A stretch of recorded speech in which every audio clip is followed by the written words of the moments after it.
She said it would only take a second. Just move over. I need to reach the remote. That's it. That's how it started.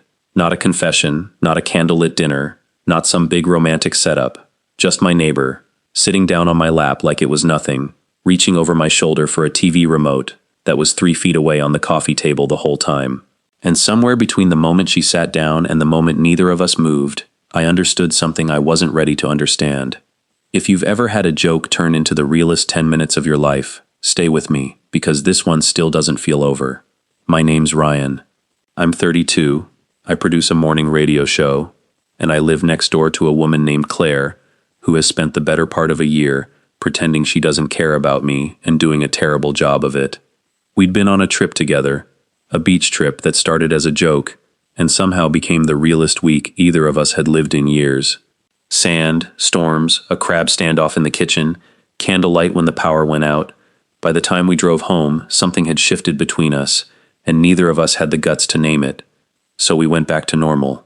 Hallway nods, borrowed chargers, pretending the week hadn't happened, because naming it felt like too much of a risk for two people who'd both already been burned. That should have been the end of it. A nice memory, filed away, nothing more. Except 2 weeks later, on a random Tuesday night, Claire showed up at my door in sweatpants with a bag of popcorn and a DVD she'd found at the bottom of a box while unpacking. Some cheesy 90s rom-com we'd made fun of on the drive home from the beach. Movie night, she said, purely platonic, purely ironic. I should have known purely anything, coming from Claire, was a lie she was telling herself as much as me. My apartment isn't big.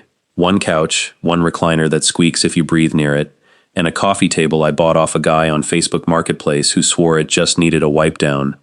Claire claimed the couch before I even got the popcorn in the microwave, stretching out like she owned the place, which at this point she basically did. There's a whole recliner right there, I said, nodding at the chair. It squeaks. Everything squeaks in this building. It's basically the building's personality. She didn't move. I sat on the far end of the couch, leaving what I thought was a very reasonable, very platonic amount of space between us. Claire pulled a blanket over her legs, and for the first 20 minutes, it really was just a movie night. She narrated the villain's evil plan in a fake British accent for no reason. I threw popcorn at her when she called my taste in movies criminally basic, and she caught most of it in her mouth, which she considered proof that she was, in her words, an elite athlete trapped in a graphic designer's body. It was easy. It was comfortable. It was, for a while, exactly the kind of nothing we'd both agreed we wanted it to be.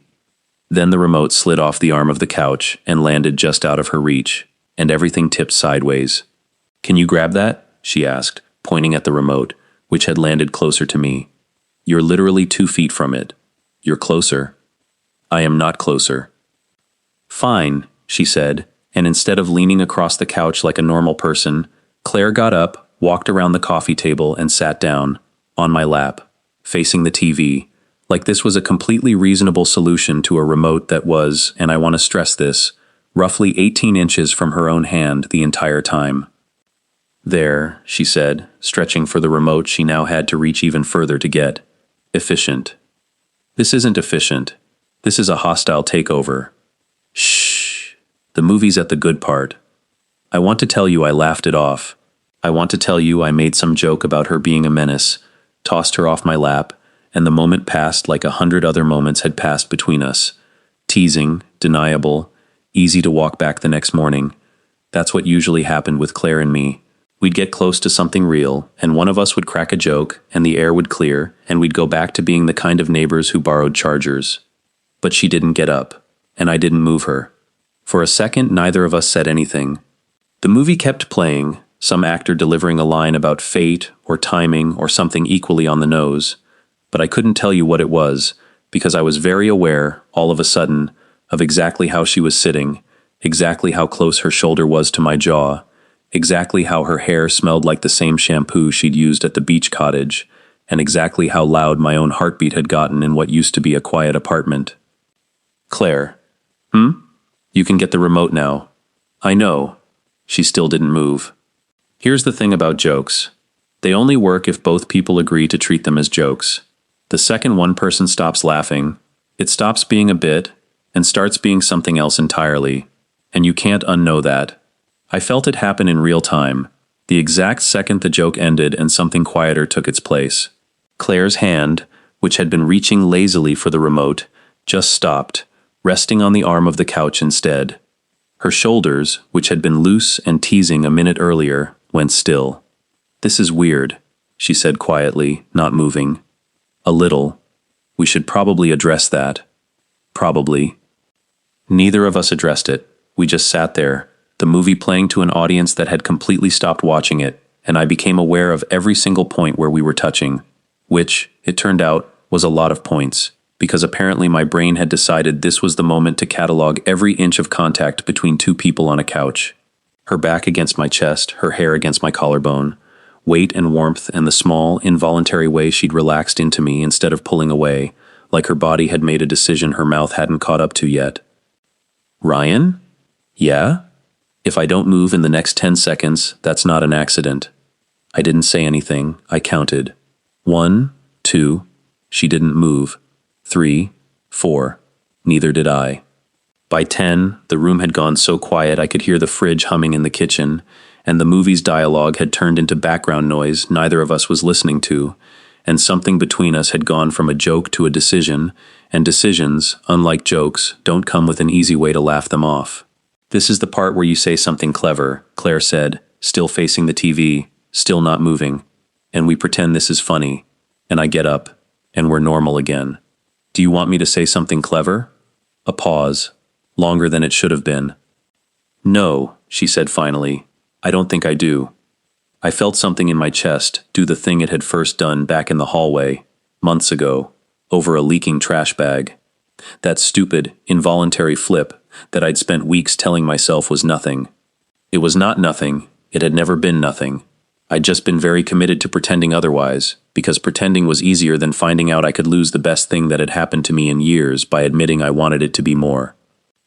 "Claire, at the beach, when the power went out." "Don't," she said, but her voice cracked a little on the word, and it didn't sound like a real don't. It sounded like a person bracing for something she wanted and was terrified of at the same time. "I've been thinking about that night for 2 weeks," I said anyway. "About what I said. About the empty extra bedroom. About the fact that you didn't laugh at me when I said it out loud. I wanted to. Why didn't you?"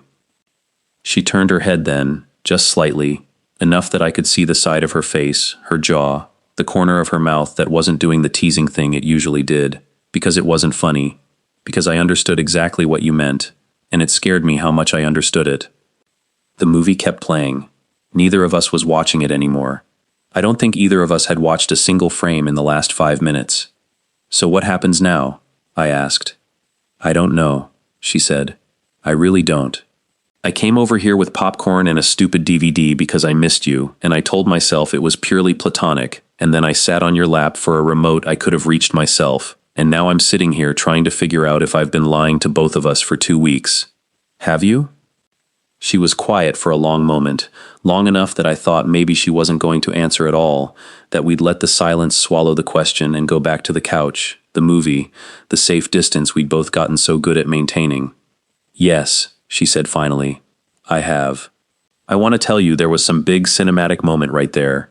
Music swelling, rain against the windows, all the stuff you'd expect from the movie we weren't watching. There wasn't. There was just a small apartment, a couch that needed to be replaced, a remote control still sitting untouched on the arm, and 2 people who had spent 8 months circling something neither of us had been brave enough to name. For the record," I said, "I don't want you to move." "I know," she said. "That's the problem." "Is it a problem?" She finally turned all the way around to face me, which put us close enough that I could see every flicker of hesitation and want crossing her expression at the same time. The 2 things she'd apparently been holding at arm's length from each other for 2 straight weeks. "It's a problem," she said, "because if I stay right here, in about 30 seconds I'm going to do something I can't take back, and Rule 3 said no speeding things up. Rule 3 was for a road trip. Rule 3 didn't have an expiration date." "I think it did," I said. "I think it expired somewhere around the time you sat on my lap for a remote that was closer to you than it was to me." For the first time since she'd sat down, Claire actually laughed.